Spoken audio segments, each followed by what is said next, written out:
ఇక AP terror link కేసులో నిందితులు రిమాండ్ పొడిగించింది కోర్టు. ఈ రోజుతో నిందితులు రిమాండ్ గడువు ముగియడంతో కోర్టులో హాజరుపరిచారు.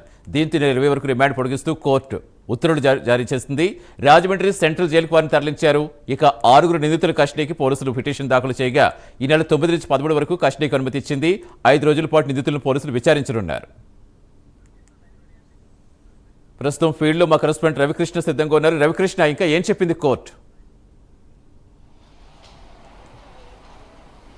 అంటే సతీష్, ఏదైతే ఉగ్రవాద లింకులకు సంబంధించిన వ్యవహారం ఏదైతే ఉందో దాన్ని మాత్రం ఇక కేంద్ర ప్రభుత్వం చాలా సీరియస్గా తీసుకుందని చెప్పుకోవాలి. ప్రధానంగా కూడా ఇక్కడ ఉన్నటువంటి విజయవాడలో ఉన్నటువంటి 3 ఈ లింకులతో సంబంధం ఉన్నటువంటి వ్యక్తులు ఎవరైతే ఉన్నారో వాళ్ళనైతే మాత్రం ప్రజెంట్ వాళ్ళని ఎన్ఐఏకి సంబంధించినటువంటి అధికారులు రావటం, వాళ్ళకి సంబంధించి యాంటీ టెర్రరిస్ట్ స్క్వాడ్కి సంబంధించినటువంటి ఈ సిబ్బంది అరెస్ట్ చేయడం అనేది జరిగింది. దీనికి సంబంధించి ప్రధానంగా కూడా పాకిస్తాన్లో ఉన్నటువంటి హ్యాండ్లర్తో వీళ్ళు టచ్లోకి వెళ్ళారు. టచ్లోకి వెళ్ళిన తర్వాత వీళ్ళు దేశానికి వ్యతిరేక కార్యక్రమాలు చేసేందుకు గాను వాళ్ళైతే మాత్రం ఒక సైట్ని క్రియేట్ చేసుకున్నట్టు తెలుస్తుంది. సోషల్ మీడియా వేదికగా కూడా వీళ్ళు ఎక్స్ని వాడుకుంటూ అదేవిధంగా కూడా యాక్చువల్గా కూడా వీళ్ళైతే మాత్రం అక్కడ పాకిస్తాన్లో ఉన్నటువంటి మజినో హక్ అనేటువంటి ఒక వ్యక్తి ఎవరైతే ఉన్నారో అతను పాటిస్తూ ఉన్నటువంటి పరిస్థితి. అతను ఎవరో కూడా వీళ్ళకి తెలియదు. కాకపోతే మాత్రం వీళ్ళు ఆయన చెప్పిన ఆదేశాలను అయితే తూచా తప్పకుండా పాటిస్తూ ఉన్నటువంటి పరిస్థితి కనపడింది.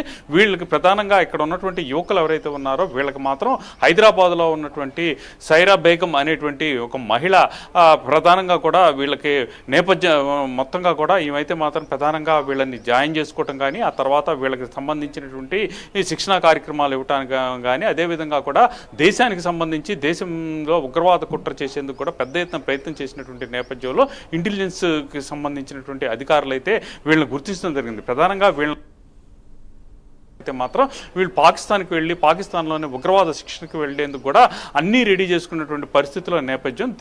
చివర ఇక వీళ్ళు ఎండ్ పాయింట్లో ఉండి పాకిస్తాన్కి వెళ్ళేటువంటి సమయంలోనే కౌంటర్ ఇంటెలిజెన్స్కి సంబంధించిన అధికారులు అయితే మాత్రం ఉగ్రవాదానికి సంబంధించి వీళ్ళకు ఉన్నటువంటి లింకుల్ని వాళ్ళైతే తెలుసుకోవడం, ఆ తర్వాత వీళ్ళని వాళ్ళు గుర్తించినటువంటి నేపథ్యం. దీంతో మొత్తంగా కూడా విజయవాడకి సంబంధించినటువంటి 3 ఎవరైతే ఉన్నారో వాళ్ళతో పాటుగా కూడా దేశవ్యాప్తంగా కూడా దీనికి సంబంధించి పాకిస్తాన్కి సంబంధించినటువంటి వాళ్ళతో టచ్లోకి ఎంతమంది వెళ్ళారు అనే దాని మీద పూర్తిగా 5 అయితే మొట్టమొదట కౌంటర్ ఇంటెలిజెన్స్ అధికారులు అయితే మాత్రం వాళ్ళనైతే అదుపులోకి తీసుకున్న తర్వాత వాళ్ళని ఇంట్రాగేట్ చేసేందుకు చేసినటువంటి నేపథ్యంలో విస్తుపోయేటువంటి ఈ వాస్తవాలు అయితే కనపడినాయి. వీళ్ళందరూ కూడా ముఖ్యంగా కూడా భారతదేశానికి సంబంధించి జాతీయ జెండానికి కాకుండా కూడా ఐఎస్కి సంబంధించినటువంటి జెండా ఏదైతే ఉందో దాన్నే వాళ్ళైతే మాత్రం వాళ్ళకి సంబంధించి దాన్ని వాడటం, అదేవిధంగా కూడా భారత జెండాని అవమానపరచడం ఇటువంటి కార్యక్రమాలు చేస్తున్నారు. మిగిలినటువంటి 7